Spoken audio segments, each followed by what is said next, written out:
Graça e paz, boa tarde. A palavra de Deus, a Escritura Sagrada, através do Evangelho de Mateus, no capítulo 6, 33, declara o seguinte: Buscai em primeiro lugar o reino de Deus e a sua justiça, e todas essas coisas vos serão acrescentadas. Buscai em primeiro lugar o reino de Deus e a sua justiça, e todas essas coisas vos serão acrescentadas. Nós estamos falando de espiritualidade que permite experimentarmos a boa, agradável e perfeita vontade de Deus nas nossas vidas. Uma espiritualidade que não nega, que não despreza a necessidade de um culto racional e lógico, ou seja, não despreza uma capacidade de vivermos de maneira coerente com a vontade de Deus. Vontade de Deus seguindo o quê? Seguindo as nossas emoções, os nossos sentimentos, a nossa natural espiritualidade, a natural espiritualidade humana, ou seguindo a palavra de Deus. Então, nós estamos sendo agora levados a confrontar a nossa perspectiva, os nossos valores, os nossos conceitos, o que pensamos de nós mesmos, o que pensamos do nosso ser, do nosso modo de agir, daquilo que nos é peculiar, daqueles sentimentos, pensamentos e convicções, sendo levados à palavra de Deus, sendo submetidos à análise do Espírito Santo de Deus, para que possamos contemplar qual a verdadeira vontade de Deus para as nossas vidas. Falamos do coração humano, o coração humano como sede das emoções, dos sentimentos, né? Chamada força interior, o instinto, né? O sexto sentido, a capacidade de sentir, de querer, de desejar, que é inerente ao ser humano. Nós podemos confiar nas nossas emoções e sentimentos, podemos confiar no nosso coração, quando comparado com a palavra de Deus, principalmente na vida da pessoa que quer viver em comunhão com o Espírito Santo de Deus, o coração deve ser colocado no seu devido lugar. Os sentimentos e emoções devem ser colocados no seu lugar, porque eles não refletem, eles não expressam a vontade de Deus quando comparados com a palavra de Deus. Eu sinto que é de Deus, a pessoa se emociona e deseja. A palavra de Deus mostra que o coração humano, que as emoções humanas não são confiáveis, ou seja, elas devem estar controladas. Nós devemos ter um controle, um domínio dos nossos sentimentos, das nossas emoções, para não sermos enganados, para não sermos escravizados, como o apóstolo Paulo fala aos Colossenses. Nós já falamos do Colossenses 2:8, e creio que falaremos várias vezes. Colossenses 2:8 diz assim: Tende muito cuidado para que ninguém vos escravize a vãs e enganosas filosofias que se baseiam nas tradições humanas e na falsa religiosidade deste mundo e não em Cristo Jesus. Está aí a nossa realidade política, social, econômica, religiosa, espiritualidade cristã, né, para este início de século, início de milênio, que não está impressionando a praticamente ninguém, porque existe grande chance de que pessoas tenham sido escravizadas, sinceras, honestas, crentes em Deus, confiantes em Deus, buscando uma espiritualidade que agrada a Deus.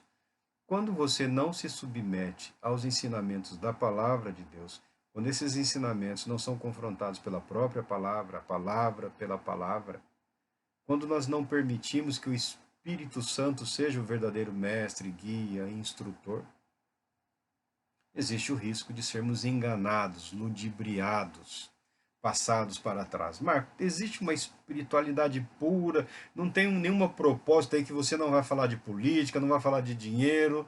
Não, não, não, não tem. Ah, mas tem aquelas pessoas que foram viver no deserto, que se isolaram, construíram, prepararam ordens religiosas, monastérios, tal. Existe, foram, viveram, trabalharam, produziram, né? E levaram para um ambiente isolado todos os problemas que eles enfrentavam do lado de fora, do lado de dentro dos muros de um monastério, a situação não é assim como as pessoas sonham, idealizam ou imaginam, porque o ser humano que está lá dentro é o mesmo ser humano que habita do lado de fora. Ainda que se rompa laços, né? Ainda que é possível romper laços sociais, ideológicos, é o ser humano com a sua natureza estabelecendo novos conflitos naquele novo ambiente. Né? Cria-se uma nova estrutura. Então, o isolamento da sociedade, da realidade, não gera uma espiritualidade saudável, equilibrada. Né? Não estamos vendo nenhum movimento aí à altura da geração dos apóstolos nos dias de hoje. E tentativas há em todo lado. Então nós entendemos que espiritualidade é algo que se processa na vida, no dia a dia, na realidade da nossa vida. Então não é necessário mudar a geografia, né? Não é preciso mudar o estado civil. Não. É possível, é plenamente possível, desde que estejamos comprometidos com a palavra de Deus. E a palavra de Deus, ela deve ser sempre a base, né?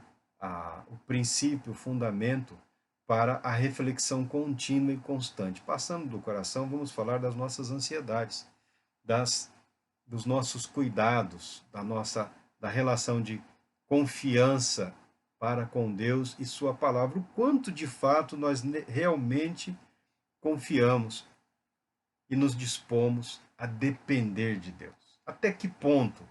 Até que ponto? Falando da palavra de Deus, né, a palavra de Deus é viva e eficaz e mais cortante do que qualquer espada de dois gumes e penetra até o ponto de dividir alma e espírito, juntas e medulas, e é apta para discernir os pensamentos e propósitos do coração. A palavra de Deus, sob a direção do Espírito Santo, numa vida sincera, produzirá os frutos do relacionamento de comunhão pretendido com o próprio Deus. Mas Jesus Cristo diz: buscai o reino de Deus, buscai o reino de Deus em primeiro lugar. Por que em primeiro lugar? Está falando aqui, né, da ansiedade, da preocupação. Da preocupação. É claro que muita gente foi ludibriada e enganada com textos desta natureza. Né? O reino é prioridade, então você tem que investir, aí tudo vira dinheiro. E não é essa a nossa perspectiva. O maior investimento que você pode depositar no reino de Deus é colocar a sua vida sob a direção do Espírito Santo de Deus. É buscar uma vida de comunhão com Deus. Não é o seu dinheiro que interessa para Deus. Deus não está interessado no seu dinheiro. É Deus quem tem recompensas para a sua fidelidade a Ele. Você não tem como recompensar a Deus. Você não tem como retribuir, ainda que financeiramente, a Deus. Por isso que Romanos fala: apresentei os vossos corpos como sacrifício vivo a Deus. Que deve ser o nosso culto racional, o nosso culto lógico. E estamos falando agora da relação de confiança, dependência, da ansiedade, né? Das preocupações. Olha, é preciso planejamento em tudo. É preciso organização. Não é errado se preocupar com as necessidades básicas da vida. O ser humano não só pode, como deve se preocupar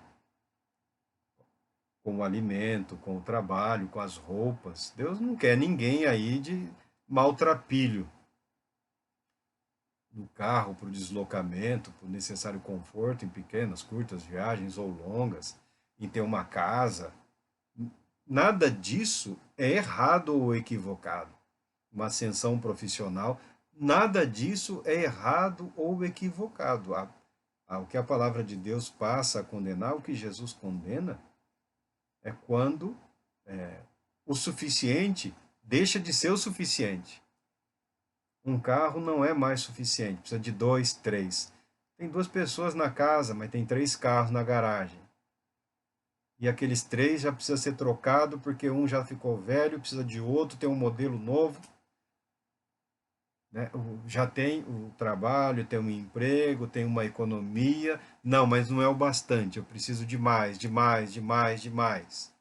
Da ansiedade, da preocupação com as coisas do mundo, da vida, quando elas passam a dominar a nossa mente e dominar as nossas ações. Portanto, vos afirmo, não andeis preocupados com a vossa vida, quanto ao que haveis de comer ou beber, nem pelo vosso corpo, quanto ao que haveis de vestir. Não é a vida mais do que o alimento e o corpo mais do que as roupas? Jesus fala isso, não andeis preocupados, quer dizer, não seja dominado pelas preocupações com relação às necessidades básicas fundamentais do ser humano, da vida. Se a sua vida, se a sua confiança está em Deus, se o seu viver, se o seu ser foi entregue a Ele, quando o ser humano fica ansioso, demasiadamente preocupado, ele toma decisões para garantir o seu futuro, não é isso? Para garantir que nada lhes falte. Vi uma reportagem, já existe aqui no Brasil também, mas é mais fácil a gente falar do que está longe, né? Para evitar aí tá andando e levar uma tijolada na testa quando está caminhando na rua. Mas vi uma reportagem de uma região dos Estados Unidos em que as pessoas estão sempre preparadas.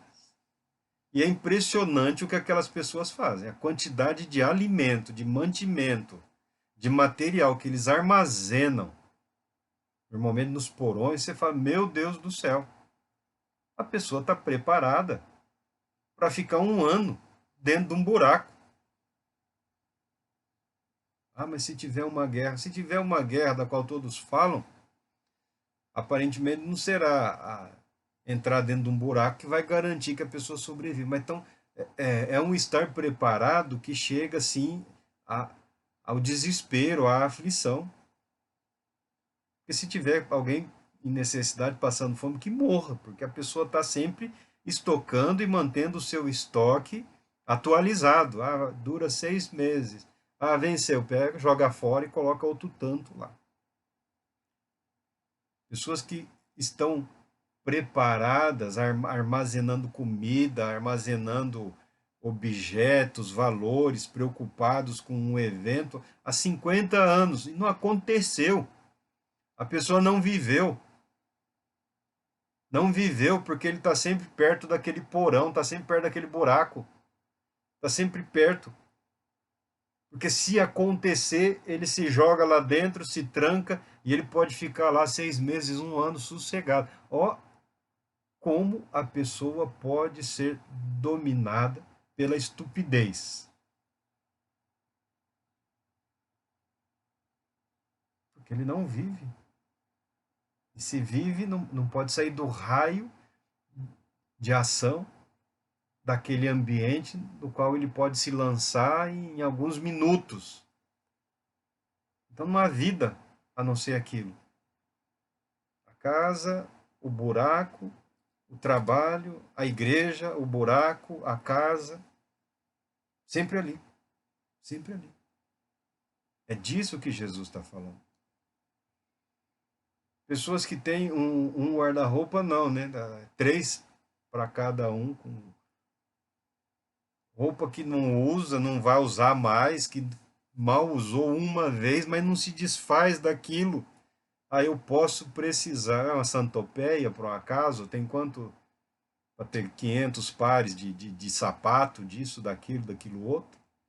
Mas um desespero não se desfaz, e se desfaz de um, tem que acrescentar outros 2, outros 10, porque um dia pode ser preciso. Lembra bem, isso já foi retratado por muita gente, né, no tempo das cristaleiras, das louças, né, aquele material importado, né, que passou de geração para geração, as cristaleiras, que tem os cristais, as porcelanas, né, obras de arte lá. 150 anos, ninguém tomou um cafezinho naquela maldita xícara. Mas nunca teve ali uma água com um chazinho naquele. Ninguém foi digno de usar, porque a pessoa tem aquilo ali guardado, porque um dia muito importante, um dia que nunca vai acontecer. Ninguém nunca será achado digno de usufruir daquilo. Que vale o quê? Não vale nada. É inútil. É inútil. A pessoa acaba acumulando supostos bens, valores, obras. Não, isso é muito importante, isso é muito caro, isso não vale nada, não serve para nada. Uma hora os tataranetos chega, pega aquilo e vai encher de terra e brincar. Por quê? Porque não tem valor real. E com relação à vida cristã, muitas coisas das quais nós acumulamos não tem valor real. Não tem valor real quando confrontado com a palavra de Deus no que diz respeito a uma perspectiva de espiritualidade que nos prepara para a vida eterna. Tem valor temporário. Por mais que a pessoa acumule, por mais que a pessoa junte, para quê? Para quem? Aí Jesus vai falando aqui, ó. Contemplar as aves dos céus, não semeiam, não colhem, nem armazenam em celeiros, contudo, vosso Pai Celestial a sustenta. Não tendes vós muito mais valor do que as aves? A pessoa, quando ela esquece a palavra de Deus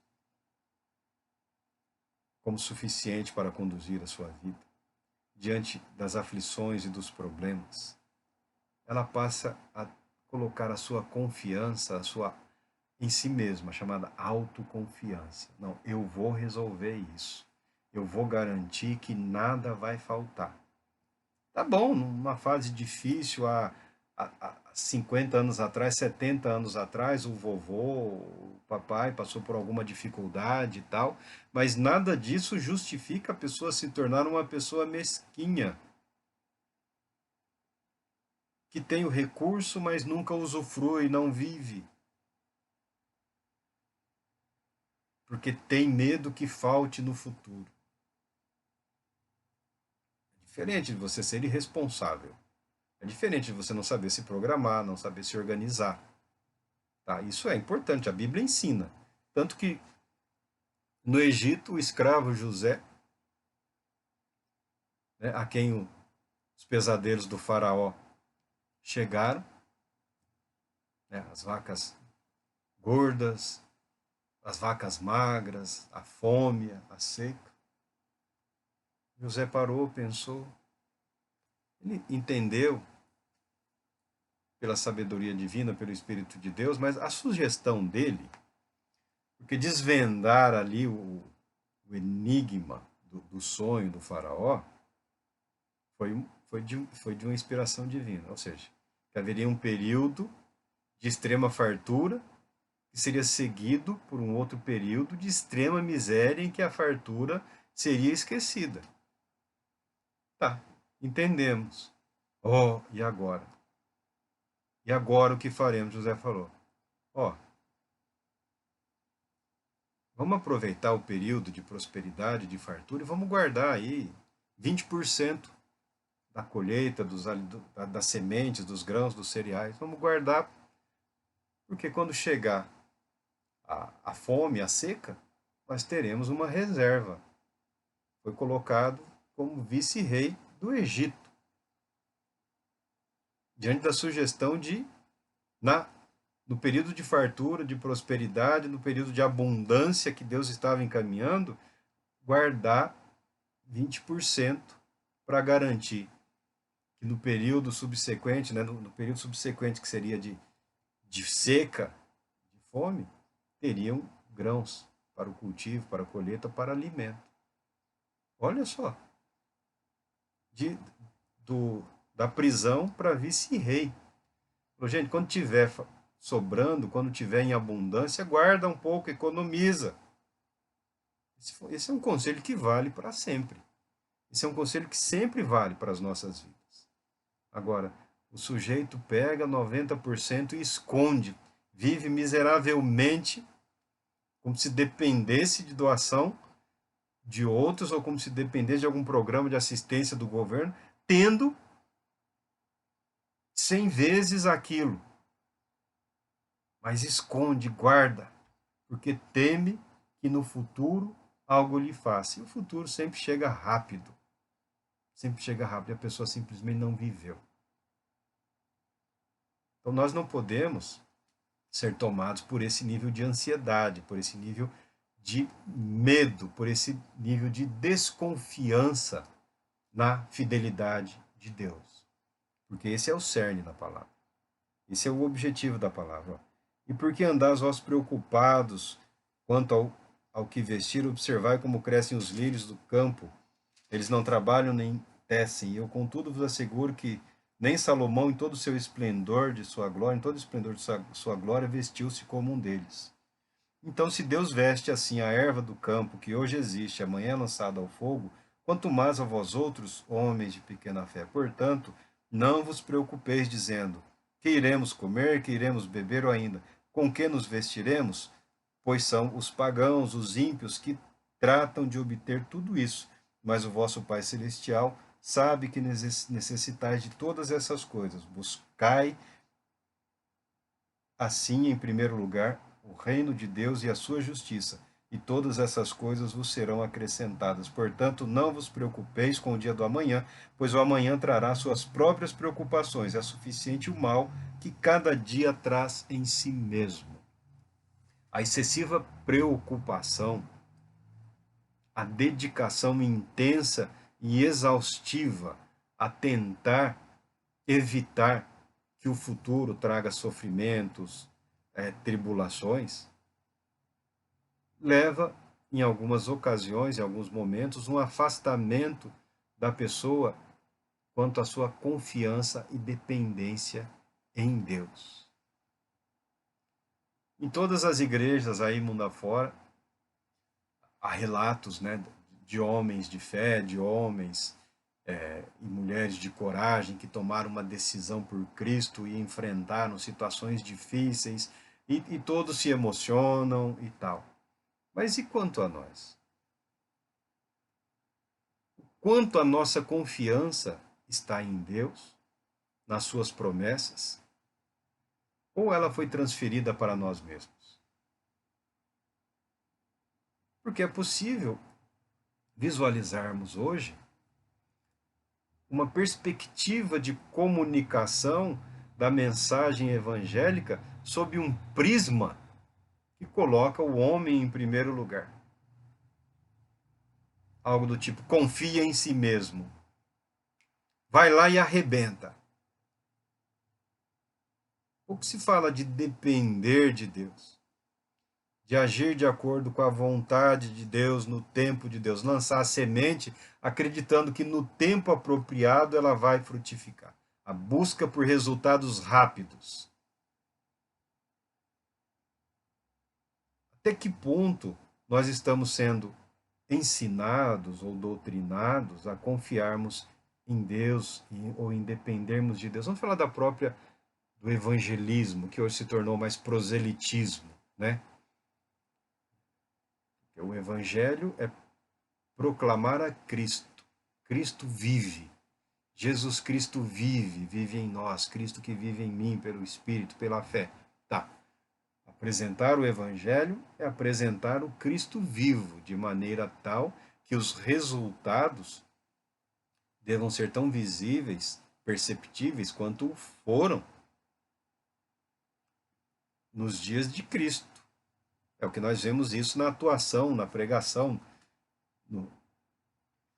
da era apostólica, como as pessoas gostam de chamar, né? A era como se tivesse, terminou o último apóstolo, fecharam-se as portas do céu, o Espírito Santo lá se atrofiou, né? O Espírito Santo não é mais o mesmo Espírito, ele está mais fraquinho agora, porque é muita gente, 7 bilhões no planeta. Só se for assim que a pessoa está pensando ou imaginando. Porque há hoje uma comunicação do Evangelho. Agora, a proclamação do Cristo vivo, nós vemos pouco. A apresentação do Cristo vivo. Eis aqui aquele que disse, vinde a mim, Cristo Jesus, vinde a mim, venham a Cristo, porque ele cumprirá tudo que prometeu na sua palavra, conforme está escrito aqui. Tá. Hoje há uma preocupação em trazer proselitismo, né? trazer mais pessoas às fileiras para garantir isso, aquilo outro. Por quê? Existe o risco de que muitos comunicadores do Evangelho estejam comunicando uma autoconfiança, uma autodependência. Você faça o seu melhor que Deus fará o resto. O resto ficou para Deus? O resto é o que fica para Deus?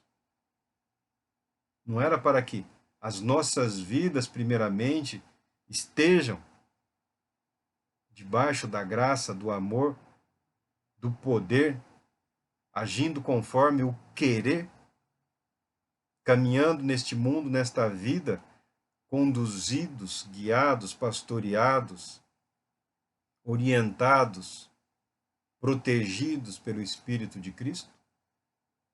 Então a questão de em quem realmente nós confiamos. Onde está a nossa confiança? Estamos dependendo de Deus? Estamos vivendo hoje acreditando que o Senhor Deus proverá o que nós não temos como providenciar? Como foi com Abraão? Como disse o jovenzinho lá, Isaac lá, era um filho obediente, mas não era tolo, né? Tem alguma coisa errada aqui. Deixou os servos, os animais, eu estou levando a lenha, ele está com o cutelo, com a faca, com o fogo. Pai, mas e o cordeiro? O Senhor Deus proverá para si, meu filho. O Senhor Deus proverá para si. O que nós não temos em mãos, o que nós não podemos apresentar, o Senhor Deus proverá nas nossas vidas. Não há necessidade de falsear, de falsificar. Não existe um tônico humano, não existe tônico para o Evangelho, não existe tônico que imite a atuação do Espírito Santo. Tivemos jogos aí, tem sempre a questão do doping, né? Tem muito aí, cristão aí que ele tá dopado, né? Que ele tá cheio de si. A droga que ele usa é o si. Ele tá cheio do eu, da autoconfiança. Ele tem dificuldades em depender de Deus, em confiar que Deus proverá para si e para nós tudo que for necessário para que a nossa vida atinja o alvo preparado por Ele. Eu sei que é difícil no mundo de hoje, nos dias de hoje, chegar a essa decisão de confiar em Deus a ponto de depender de Deus como garantia de tudo que é seu por direito será conquistado.